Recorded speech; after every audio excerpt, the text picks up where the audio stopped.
ગુજરાતની રાજનીતિમાં ભૂકંપ લાવનારા અત્યાર સુધીના સૌથી મોટા સમાચાર। અમદાવાદમાં ભાજપ નેતા જયનારાયણ વ્યાસે અશોક ગેહલોત સાથે મુલાકાત કરી છે।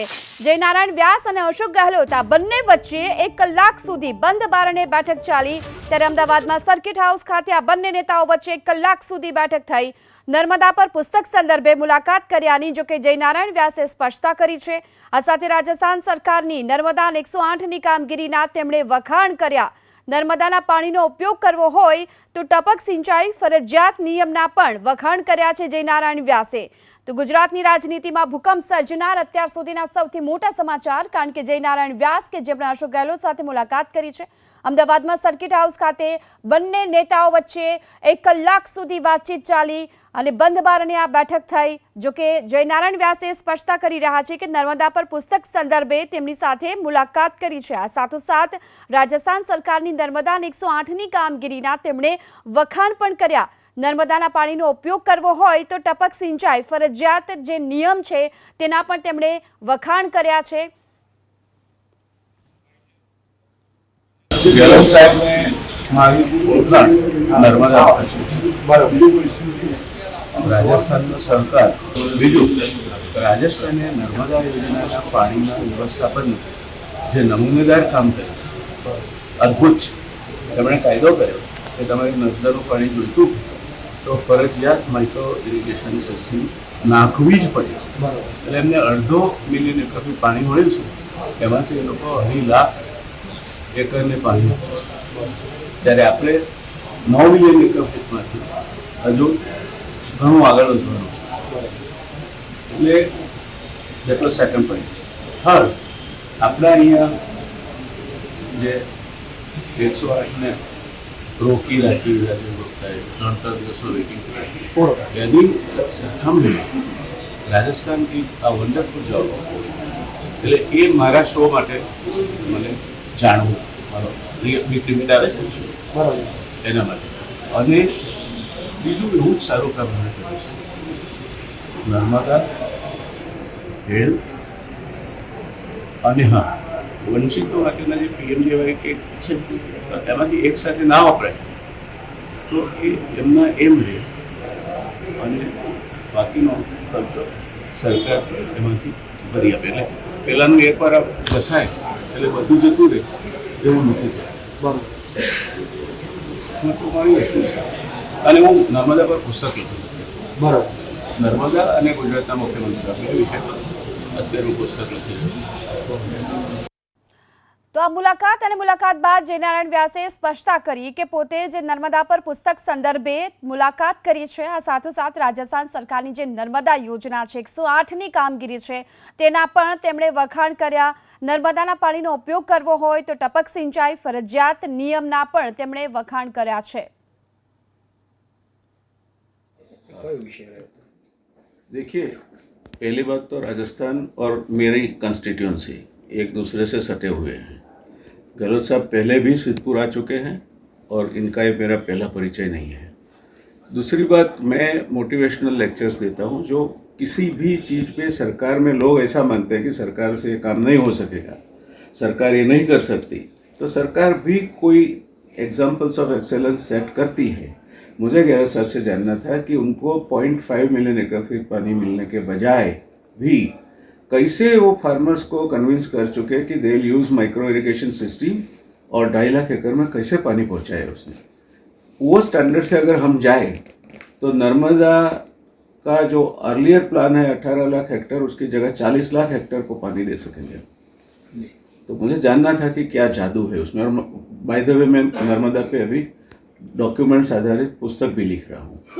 तो मुझे from horse's mouth I wanted to know कि ये यहाँ कोई भी सरकार रेगुलेट करती है तो विरोध होता है, तो वहाँ आपने क्या जादू किया कि विरोध नहीं हुआ और इन्होंने बिल्कुल सिस्टमेटिकली इम्प्लीमेंट किया है, बिल्कुल सिस्टमेटिकली। तीसरी इनकी जो सरकार की सफलता है वो जो कोविड मैनेजमेंट, हर सरकार अपनी अपनी तरह से अच्छा ही काम करती है, मगर इनका जो राजस्थान का जो रहा कोविड मैनेजमेंट का जो पूरा काम, वो इवन इंटरनेशनल फोरम ने भी मान्य रखा है। और उनको काफ़ी प्रेस किया है। तो मुझे जानना था कि वो क्या था जादू जिससे आप प्रेस कर सके, और मुझे लगा कि यही काम यहाँ आपको शायद मालूम होगा कि मैंने सुझाया था कि आप 108 को रोके मत रखो, टेम्पररी ट्रांसफ़र कर दो और 108 को छुट्टी करो, ताकि 3 दिन का वेटिंग पीरियड हो जाए। वो इमरजेंसी मैनेजमेंट सर्विसेज है ही नहीं। तो ये डॉक्टर अजय गुप्ता का कोई था, क्या कहें इसको, इनके मनगढ़ंत तरंग समझे या इनकी समझ का अभाव समझे, जो भी था, उन्होंने कोई मालाफाइड इंटेंशन से शायद नहीं किया होगा, मगर ये जो गुजरात ने किया, जिसकी वजह से 17 डेज इसका जो 108 का response time which is just 12 to 14 minutes, उसकी जगह 3 दिन हो गए। और इसकी क्या तकलीफें हुई वो तो आपको मालूम है, इसलिए मैं इस पर जाना नहीं चाहता।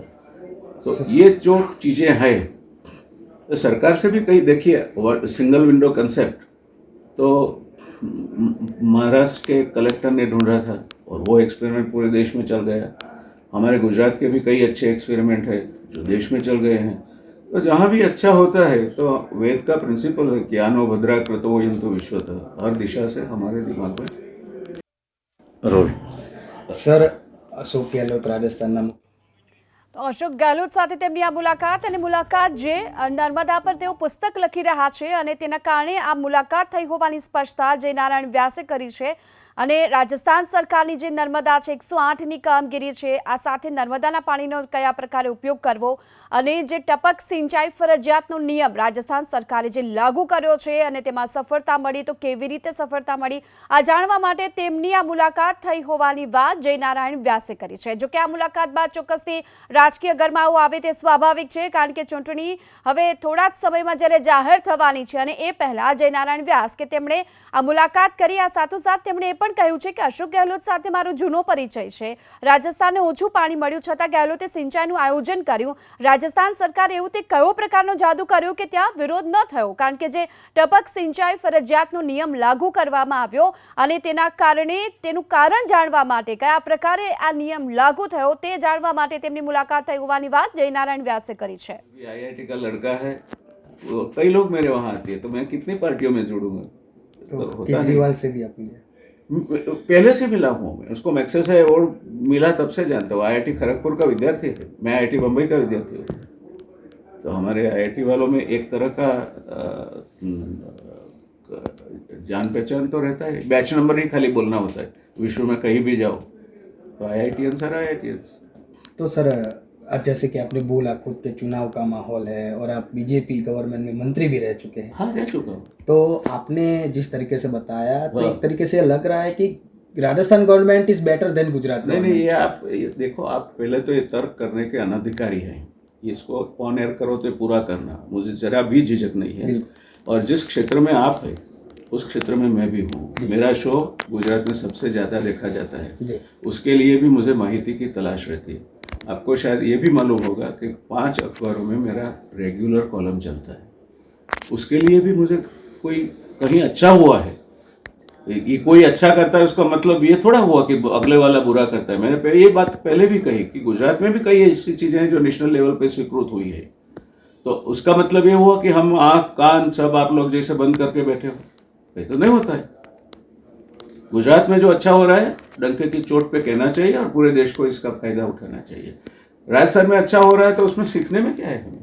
और मैं तो रिसर्चर हूँ, मैं नर्मदा पे जब बुक लिख रहा हूँ तो ऑब्वियसली इस चैप्टर के बिना मेरा काम अधूरा रहेगा, है ना? तो आप जैसे विद्वान ये बात करेंगे, अपेक्षा नहीं थी, निराश हुआ हूँ। नहीं, क्योंकि सर कोविड मैनेजमेंट की आपने बात कही है। हाँ। और हम जानते हैं कोविड के बाद पूरी गुजरात की विजय रूपाणी सरकार चली गई। देखिए, ये इससे मत जोड़िए। मेरी तो मात्र 108 का वेटिंग पीरियड 3 घंटे हो गया।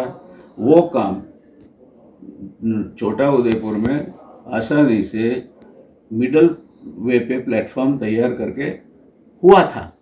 तो क्या हुआ था, क्या देते थे? ऑक्सीजन देते थे और ड्रिप देते थे और प्राइमरी जो बॉडी पैरामीटर्स है वो देते थे। मैंने यही चीज़ सजेस्ट की थी राजीव गुप्ता जब ये सब बखेड़ा कर रहे थे तो सर ये एडमिनिस्ट्रेशन का फेलियर था उसमें। मैं बिल्कुल कहूँगा मूर्खता है। किसी भी इमरजेंसी मैनेजमेंट सर्विसेज को 3-3 दिन तक आप गोंधे रखो और जिसका फर्स्ट रिस्पांस टाइम 14 मिनट है उसको उसका रिस्पांस टाइम हो तब तक तो फर्स्ट गोल्डन आवर ट्रीटमेंट मिलेगी ही नहीं किसी विक्टिम को। आप जानते हो एक्सीडेंट हो और उसके पहले घंटे में हार्ट अटैक आए और उसके पहले घंटे में जो ट्रीटमेंट मिले उसको गोल्डन आवर ट्रीटमेंट बोलते हैं। तो आप 3 घंटे अगर 108 का मैंने खुद ने रिंगअप किया तो बोले सर 3 दिन का वेटिंग चल रहा है, अब 3 दिन आपकी इमरजेंसी मैनेजमेंट सर्विसेज वेटिंग करेगी, मेरा खुद का अंदाज है। और मैंने उसके बाद इसके स्टडी के लिए 108 MRI से भी डेटा लिए इमरजेंसी इमरिप से। तो मैं गहलोत साहब से भी मिला हूँ, केजरीवाल भी IIT का। તો જયનારાયણ વ્યાસ કે જેમણે આ સ્પષ્ટતા પણ તેમણે કરી કે પોતે એક રિસર્ચર છે અને આ સાથે નર્મદા આધારિત પુસ્તક લખી રહ્યા છે અને તેના કારણે તેમણે આ મુલાકાત કરી છે।